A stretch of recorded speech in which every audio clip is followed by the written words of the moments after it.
ये बहुत हमारे लिए समझना इम्पोर्टेंट है कि स्ट्रेस का सिर्फ इमीडिएट असर नहीं है। जो ये अनप्लेजेंट फीलिंग है जहाँ पे कि मैं थोड़ा अनईजी फील कर रहा हूँ, मैं कंफर्टेबल नहीं हूँ, मेरी हार्ट बीट बहुत ज़्यादा फास्ट हो रही है, ये बहुत ही छोटा इम्पैक्ट है स्ट्रेस का। जब आप इसकी लार्जर पिक्चर देखो तो अगर मैंने मेरे स्ट्रेस को अच्छे से हैंडल नहीं किया तो ये मेरी पूरी लाइफ को रूइन कर सकता है। तो स्ट्रेस का जो सबसे पहला इम्पैक्ट होता है वो हमारे डाइजेस्टिव सिस्टम पे होता है। So if I am fully relaxed, मैं मेरा काम कर रहा हूँ बट मुझे कोई थ्रेट फील नहीं हो रही है, तो मेरी बॉडी क्या करेगी, वो इमीडिएटली फोकस करेगी अपने मेंटेनेंस पे। लेकिन जैसे ही कहीं पे मुझे थ्रेट होता है तो बॉडी इमीडिएटली क्या करती है कि मेरे लिए फिलहाल सर्वाइवल सबसे इम्पोर्टेंट है। तो ये जो भी मेंटेनेंस वाले एस्पेक्ट्स है ना, बॉडी उसको बैक बर्नर पे छोड़ देती है और पूरा फोकस लगाती है कि किस तरीके से डिसीजन लिया जाए और किस तरीके से एक्शन लिया जाए। इसीलिए मेंटल रिलैक्सेशन बहुत इंपॉर्टेंट है। एक और जो बहुत ही डीप इम्पैक्ट देखा गया है वो देखा गया है हमारे स्लीप के ऊपर। स्ट्रेस क्या करता है, वो आपके स्लीप को बैक बर्नर में डालता है और नहीं सोने की वजह से एंजाइटी और बढ़ती है। अब हम समझते हैं कि माइंड पे क्या इम्पैक्ट होता है। आपका माइंड जो है उसके बाद में consistently it is looking for happiness, और जब वो हैप्पीनेस के लिए सर्च कर रहा है तो सबसे इजीली एक्सेसिबल चीजें क्या है, वो है स्क्रीन। तो आप अपना फोन उठाएंगे, आप सोशल मीडिया का ओवरडोज करेंगे। इसके अलावा क्या होता है, हम नीडलेस कंटेंट को एब्जॉर्ब करते चले जाते हैं। हम टेलीविज़न ऑन कर देते हैं और बाद में हम अलग अलग OTT प्लेटफॉर्म्स के ऊपर ढूंढते रहते हैं कि मुझे अभी क्या देखना है। ओके, कंसिस्टेंटली फोकस एक्सटर्नल है, और अब हम सोशल मीडिया और OTT प्लेटफॉर्म्स के थ्रू अपने आप को खुश करने की कोशिश कर रहे हैं। इस वजह से क्या होता है कि आप स्ट्रेस को हैंडल नहीं कर रहे, आप डिसीजन नहीं ले रहे हो, आप एक्शन नहीं ले रहे हो, आप सिर्फ उस स्ट्रेसफुल स्टेट के साथ में ही अपने आप को एंटरटेन रखने की कोशिश कर रहे हो। स्ट्रेस की वजह से कई बार हमने देखा है कि लोगों का एडिक्शन भी बढ़ जाता है। ऐसे कई सारे केसेस है जहाँ पे लोगों की स्मोकिंग बढ़ जाती है, कई केसेस है जहाँ पे अल्कोहल कंजम्पशन हो जाता है, कई केसेस ऐसे होते हैं जहाँ पे हम ओवर ईटिंग करते हैं। तो ये क्या कर रहा है, ये over a period of time हमारे माइंड को वीक करता जा रहा है। और वीक माइंड क्या सीख करेगा, वीक माइंड हमेशा एंटरटेनमेंट सीख करेगा। इसीलिए ऐसे केसेस में हमने देखा है कि पोर्नोग्राफी का कंजम्पशन बढ़ जाता है। ओके, मेल्स में हमने नोटिस किया है कि मास्टरबेशन बहुत ज़्यादा इंक्रीज हो जाता है। तो ये सारी चीज़ें क्या है, ये हमको वीक करने की चीज़ें हैं, और ये तब ज़्यादा होती है जब हम स्ट्रेस को प्रोडक्टिवली हैंडल नहीं कर पाते। बट गुड न्यूज़ ये है हमारे लिए कि स्ट्रेस का असर हम पे वैसा ही होता है जैसा हम स्ट्रेस को परसीव करते हैं। Hi, welcome to the third episode on this series of stress. अभी तक हमने पहले एपिसोड में ये समझा कि स्ट्रेस का मतलब क्या है। हमने ये समझा कि स्ट्रेस का हमारी फिजिकल, न्यूरोलॉजिकल और साइकोलॉजिकल हेल्थ पे क्या इम्पैक्ट होता है। ओके, उस इम्पैक्ट को हम थोड़ा सा और डेप्थ में आज समझने की कोशिश करेंगे।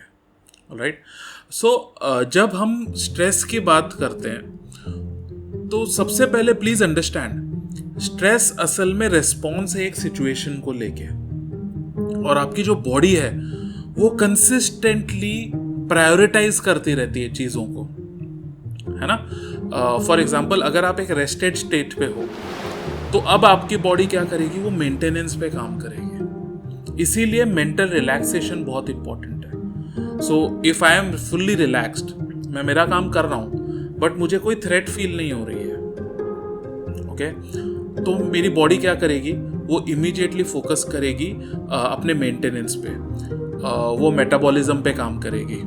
पुरानी जो डेड सेल्स है उनको किस तरीके से फ्लश आउट करना है, जो एग्जिस्टिंग जो खाना बॉडी के अंदर गया है उसमें से न्यूट्रिशन को किस तरीके से एब्जॉर्ब करना है, जो अवेलेबल न्यूट्रिशन है उसको अलग अलग जगह पे किस तरीके से अप्लाई करना है, वो ये सब काम बॉडी करती चली जाती है। लेकिन जैसे ही कहीं पे मुझे थ्रेट होता है तो बॉडी इमीडिएटली क्या करती है कि मेरे लिए फ़िलहाल सर्वाइवल सबसे इम्पोर्टेंट है। तो ये जो भी मेंटेनेंस वाले एस्पेक्ट्स हैं ना, बॉडी उसको बैक बर्नर पे छोड़ देती है और पूरा फोकस लगाती है कि किस तरीके से डिसीजन लिया जाए और किस तरीके से एक्शन लिया जाए। ओके, तो जैसे ही कॉर्टिसोल बॉडी के अंदर आता है तो बॉडी सबसे पहले क्या करती है, जो अनइम्पॉर्टेंट टास्क है उनको पीछे कर देती है। ओके, और जो पूरा ब्लड है वो कहाँ पर फ्लो होता है, आपके दिमाग में फ्लो होता है और आपके हाथों में और आपके पैरों में फ्लो होता है। दिमाग में इसके लिए क्योंकि आपको डिसीजन लेना है और क्विक एक्शन लेना है। हाथों और पैरों में इसके लिए बिकॉज जो दिमाग ने सोचा है उसको एक्शन लेने के लिए आपके हाथ और पैर बहुत इंपॉर्टेंट है। ओके, लेकिन ये ब्लड कहाँ पर नहीं जा रहा है, ये आपके डाइजेस्टिव सिस्टम में नहीं जा रहा है। ओके, प्लस आपका हार्ट जो है वो बहुत ज़्यादा मेहनत कर रहा है, बड़ी स्पीड में ब्लड को पंप कर रहा है आपकी एक्सट्रीमिटीज़ में। ओके, तो प्रेशर कहाँ पे आ रहा है, आपके हार्ट पे आ रहा है। तो स्ट्रेस का जो सबसे पहला इम्पैक्ट होता है वो हमारे डाइजेस्टिव सिस्टम पे होता है, और इसीलिए जिन लोगों को क्रॉनिक स्ट्रेस होता है उनमें इनडाइजेशन की इश्यूज होना, या फिर जो IBS है, इरिटेबल बाउल सिंड्रोम, इस तरीके की चीज़ें देखना, इंटेस्टाइन्स में अल्सर हो जाना, कंसिस्टेंटली एसिडिटी रहना, ओके, कॉन्स्टिपेशन हो जाना, ये बहुत कॉमन सिम्टम्स हैं क्रॉनिक स्ट्रेस के। ओके, तो ये सबसे पहला सिम्टम है। जो दूसरी जो चीज़ें हैं वो देखी गई है कार्डियोवास्कुलर हेल्थ में। ये कई सारे एक्सपेरिमेंट्स में प्रूव हो चुका है कि जो लोगों को क्रॉनिक स्ट्रेस होता है उनकी आर्टरीज में प्लाक का बिल्टअप होना शुरू हो जाता है, और उस वजह से हाई ब्लड प्रेशर होना, ब्लॉकेजेस आ जाना, कई बार इसकी वजह से हार्ट अटैक भी आ जाता है। सो ये जो है हमारी कार्डियोवास्कुलर हेल्थ के लिए ये बहुत ही ज़्यादा डेंजरस है। ओके, तो आपको क्या करना है, अगर आपका जॉब स्ट्रेसफुल है, which is a fact for almost everyone, हम सबका जॉब काफ़ी स्ट्रेसफुल है, तो आपको क्या चीज़ करनी चाहिए, उसको काउंटर एक्ट करना है। और उसको काउंटर एक्ट कैसे करेंगे आप, minimum 30 minutes of walking. And when I से वॉकिंग, तो वॉकिंग के दौरान आपको कोई म्यूजिक नहीं सुनना है। ओके, आपको डिस्ट्रैक्ट नहीं रहना है, आपका पूरा फोकस होना चाहिए वॉकिंग के अंदर। और वॉक करते करते यदि आपके मन में कोई विचार आ रहा है तो उस विचार के साथ में वॉक करते रहना, ठीक है, जिससे कि कुछ चीज़ों को आप रिजॉल्व करने की कोशिश करें। इट्स वेरी इंपॉर्टेंट कि पूरे दिन में आपके मिनिमम 8000 स्टेप्स होने चाहिए। अब कई लोग क्या करते हैं, स्मार्ट वॉच ले लेते हैं और बाद में वो सुबह उसको पहनते हैं और फिर रात के समय देखते हैं कि हाँ मेरे 10,000 स्टेप्स हो चुके हैं। Doesn't count. उसका पॉइंट तब है जब आप कोई और काम नहीं कर रहे हैं और आप प्योरली वॉकिंग कर रहे हैं, और उसके अगर आप स्टेप्स काउंट करेंगे तो वही मैटर करता है और कुछ भी मैटर नहीं करता है। दूसरी जो चीज़ आपको करनी चाहिए, हैव सम प्रोडक्टिव हॉबी। आप होम गार्डनिंग प्रैक्टिस कीजिए, आप अच्छी बुक्स रीड करें, जितना हो सके नॉन फिक्शन पे फोकस करें जो आपको लाइफ के फैक्ट्स के बारे में बताएं। ओके, आपकी नॉलेज को इम्प्रूव करें। जितना हो सके आपको इस चीज़ पे ध्यान देना है कि जो आपकी डाइट है उसमें प्रोबायोटिक चीज़ें बहुत हों। जितना हो सके you should eat organic food. ये भी देखा गया है कि जब बॉडी में न्यूट्रिशन अच्छे क्वांटिटीज़ में होते हैं, जितना बॉडी को ज़रूरत है उतना न्यूट्रिशन जब अवेलेबल होता है, तो हमें डिस्ट्रेस कम फील होता है, क्योंकि हमें ऐसा लगता है कि इस चीज़ से डील करने के लिए मेरे अंदर कैपेबिलिटी है, I have the resources. Okay, so it's very important कि आप ऑर्गेनिक खाना खाएं, जितना हो सके होल फूड खाएं, प्रोसेस्ड फूड कम से कम खाएं, और जितना हो सके स्ट्रॉन्ग फ्लेवर्स अवॉइड करें। Specially you should avoid sugar. Okay, so जब आप ये चीज़ें करेंगे तो इससे क्या होगा कि आपका गट जो है वो थोड़ा बैलेंस में आ जाएगा। Plus walking is a very good exercise for your heart, क्योंकि वो हार्ट पे उतना स्ट्रेस नहीं डालती, but at the same time it helps you burn those extra calories. Okay, stress का एक और जो बहुत ही डीप इम्पैक्ट देखा गया है वो देखा गया है हमारे स्लीप के ऊपर। स्ट्रेस क्या करता है, वो आपके स्लीप को बैक बर्नर में डालता है। तो जब भी कॉर्टिसोल होता है तो मेलाटोनिन एक्ट नहीं कर पाता है, और हमारी स्लीप सीरीज में हमको समझ में आ गया है कि सोने के लिए मेलाटोनिन बहुत इंपॉर्टेंट है। तो जब कॉर्टिसोल आता है वो मेलेटोनिन को एक्ट करने नहीं देता, और इस वजह से आप बेड पर लेट जाते हैं और आप नींद नहीं ले पाते। और हमको ये भी पता है कि अगर आप बेड पे लंबे समय तक लेटे रहते हैं तो उससे क्या होता है, आपका ब्रेन बेड को वेकफुलनेस के साथ एसोसिएट करता है। मतलब ये ऐसी जगह है जहाँ पे मैं जागा रह सकता हूँ, और इसलिए वो आगे जाके आपकी स्लीप पे और ज़्यादा गहरा असर डालता है, और नहीं सोने की वजह से एंजाइटी और बढ़ती है। तो ये एक तरीके का विशियस साइकिल क्रिएट हो जाता है स्ट्रेस की वजह से, जहाँ पे कि आप सो नहीं पा रहे, स्ट्रेस और बढ़ रहा है, स्ट्रेस ज़्यादा बढ़ रहा है, इसकी वजह से आप और कम सो रहे हैं। तो ये कुछ फिजियोलॉजिकल एस्पेक्ट्स हैं जो स्ट्रेस का आपके बॉडी के ऊपर बहुत ही ज़्यादा प्रोफाउंड इम्पैक्ट क्रिएट करते हैं। अब हम समझते हैं कि माइंड पे क्या इम्पैक्ट होता है। तो माइंड पे ये इम्पैक्ट होता है कि आपका माइंड जो है उसके बाद में consistently it is looking for happiness, okay. और जब वो हैप्पीनेस के लिए सर्च कर रहा है तो सबसे इजीली एक्सेसिबल चीजें क्या है, वो है स्क्रीन। तो आप अपना फोन उठाएंगे, आप सोशल मीडिया का ओवरडोज करेंगे, ठीक है। जितना आप सोशल मीडिया का ओवरडोज करते हैं उतना आपका लोकस ऑफ कंट्रोल जो है वो एक्सटर्नल हो जाता है, ओके। इसका मतलब अब मुझे वैलिडेशन की ज़रूरत है। अब मैं सोशल मीडिया पे फोटोज़ डालूंगा और मैं वेट करूंगा कि मुझे बहुत सारे लाइक्स मिले, और अगर वो लाइक्स मिलेंगे तो मुझे खुशी मिलेगी, और लाइक्स नहीं मिलेंगे तो मुझे डिप्रेशन मिल जाएगा, okay. So what I have done is, मेरी जो खुशी की जो चाबी है वो मैंने लोगों के हाथ में दे दी है, और वो कई लोग मिलकर डिसाइड करेंगे कि मैं खुश होऊंगा कि नहीं होऊंगा, ओके। इसके अलावा क्या होता है, हम नीडलेस कंटेंट को एब्जॉर्ब करते चले जाते हैं। हम टेलीविज़न ऑन कर देते हैं और बाद में हम अलग अलग OTT प्लेटफॉर्म्स के ऊपर ढूंढते रहते हैं कि मुझे अभी क्या देखना है, ओके। कंसिस्टेंटली फोकस एक्सटर्नल है। ह्यूमन ब्रेन सबसे ज़्यादा खुश तब होता है जब वो प्रोडक्टिव होता है, जब हम कुछ कर रहे होते हैं, ओके।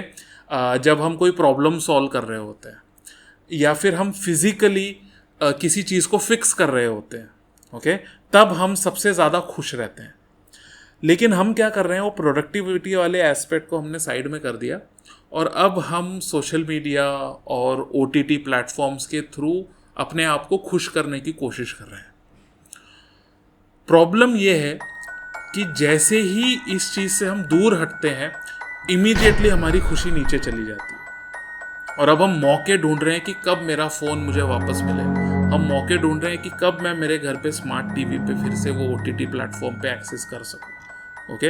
अब आपका मोटिवेशन ये नहीं है कि मैं कौन सा गोल अचीव करूं, आपका मोटिवेशन ये नहीं है कि मैं कौन सी प्रॉब्लम सॉल्व करूं, आपका मोटिवेशन ये नहीं है कि मैं कौन सी नई चीज़ बनाऊं।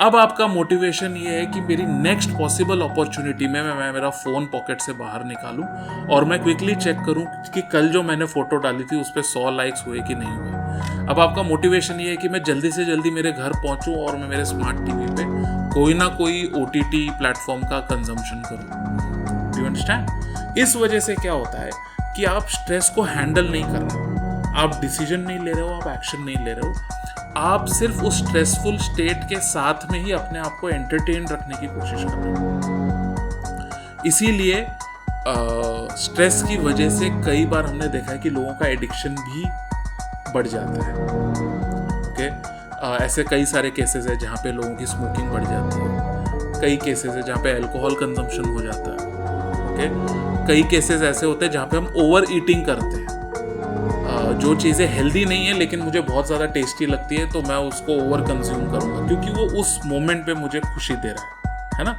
तो ये क्या कर रहा है, ये over a period of time हमारे माइंड को वीक करता जा रहा है, ओके। और वीक माइंड क्या सीख करेगा, वीक माइंड हमेशा एंटरटेनमेंट सीख करेगा, ठीक है, क्योंकि उसके अंदर पर्पस नहीं है, इसके लिए प्लेजर सीख करेगा, ओके। इसीलिए ऐसे केसेस में हमने देखा है कि पोर्नोग्राफी का कंजम्पशन बढ़ जाता है, ओके। मेल्स में हमने नोटिस किया है कि मास्टरबेशन बहुत ज़्यादा इंक्रीज हो जाता है। तो ये सारी चीज़ें क्या है, ये हमको वीक करने की चीज़ें हैं, और ये तब ज़्यादा होती है जब हम स्ट्रेस को प्रोडक्टिवली हैंडल नहीं कर पाते हैं, ओके। तो ये बहुत हमारे लिए समझना इम्पॉर्टेंट है कि स्ट्रेस का सिर्फ इमीडिएट असर नहीं है, जो ये अनप्लेजेंट फीलिंग है जहाँ पे कि मैं थोड़ा अनईजी फील कर रहा हूँ, मैं कंफर्टेबल नहीं हूँ, मेरी हार्ट बीट बहुत ज़्यादा फास्ट हो रही है। ये बहुत ही छोटा इम्पैक्ट है स्ट्रेस का।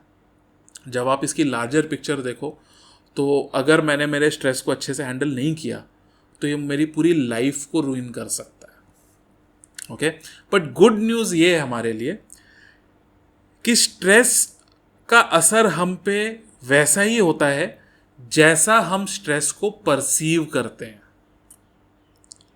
Okay, now this is a very amazing study. Okay, और ये स्टडी में ये प्रूव हुआ कि 3 टाइप की चीज़ें होती है।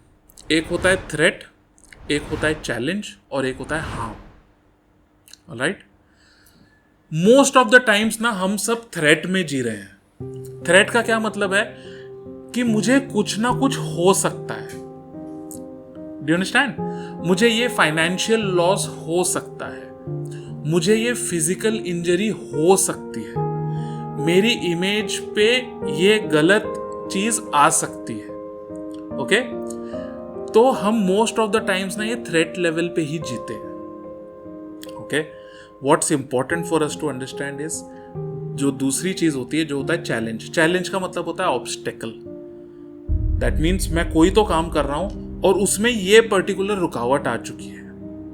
अब क्या हो रहा है? It's a very real situation, ये परसीव्ड सिचुएशन नहीं है ना? तो हम क्या करेंगे? हम उस प्रॉब्लम को सॉल्व करेंगे। तीसरी चीज क्या होती है? हार्म, जहां पे एक्चुअली हार्म हो चुका है। ठीक है, अब अगर मुझे इंजरी हो चुकी है, अब मैं फोकस करूंगा कि किस तरीके से मैं इस इंजरी से वापस से ऊपर आऊं, किस तरीके से मैं मेरा रिहैबिलिटेशन को प्लान करूं। ओके, तो स्ट्रेस को अगर आप देखते हैं कि ये स्ट्रेस मेरे लिए अच्छा नहीं है, तो एक्चुअली स्ट्रेस आपके लिए अच्छा नहीं है। अब जो सिचुएशन है उसको भी ओवर पावर कर देती है ये फीलिंग कि मुझे स्ट्रेस हो रहा है। That is very dangerous. Okay, so what we have to do is we have to understand stress is a part of this life. बहुत ही सिंपल और पावरफुल प्रोटोकॉल्स हैं जो मुझे स्ट्रेस को हैंडल करने में हेल्प कर सकते हैं। Okay, third, whatever be the situation, if I think hard enough, मैं अगर अच्छे से ध्यान लगा के सोचूं, and if I look hard enough, मतलब मैं सॉल्यूशंस को ढूंढूं, तो ह्यूमन बीइंग्स में एक कैपेबिलिटी है कि हम हर प्रॉब्लम्स को सॉल्व कर सकते हैं। ओके, ये बिलीफ बहुत ही ज्यादा क्रिटिकल है। यस, एंड ये सिर्फ it's not for the sake of belief, it is human beings ने बार बार ये प्रूव किया हुआ है कि जब भी हम कोई प्रॉब्लम्स को फेस करते हैं तो हम उसको सॉल्व करते हैं, और जब भी हम प्रॉब्लम से भागने की कोशिश करते हैं तो हम सफर करते हैं। It's as simple as that. या so we have to understand stress हमारे जीवन का एक पार्ट है और ये हमेशा रहेगा। इट डजंट मैटर आप किसी भी तरीके का जीवन जियो, स्ट्रेस हमेशा आप में होने ही वाला है। Alright, so just understand this. Stress के बहुत क्लियर फिजिकल और साइकोलॉजिकल इम्पैक्ट है और उन सभी इम्पैक्ट को मिटिगेट करने के भी तरीके हैं। ऑलराइट, सो आज के एपिसोड में हमने समझा कि स्ट्रेस का हमारी फिजिकल बॉडी और हमारी मेंटल हेल्थ पे क्या इम्पैक्ट होता है। नेक्स्ट एपिसोड में हम ये समझेंगे कि माइंडसेट शिफ्ट करने से क्या स्ट्रेस का कोई इलाज हो सकता है, अगर हाँ तो माइंडसेट शिफ्ट कैसे करना है, और स्ट्रेस को हैंडल करने के क्या क्या प्रोटोकॉल्स हैं। Thank you.